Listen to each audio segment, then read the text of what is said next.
Alright, so this is the first major downfall that we had from Hurricane Helene. It's coming through. Today is September 25th. That is my car all buttoned up. Pardon me here real quick.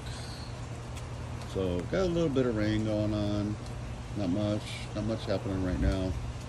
But about 3 minutes ago, we did have a major downpour.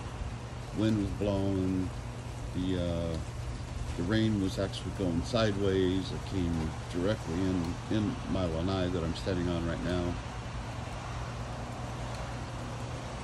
So I'm going to bring you as many live updates as I possibly can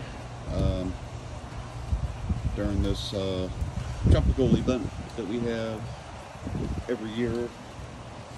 It's not global warming, but it's just part of nature. So I'm just going to document what's happening in nature. And if you have any questions, leave me some comments. I'm here in Southwest Florida. Y'all have a wonderful night. I will see you very, very soon. And hit that like and subscribe, please.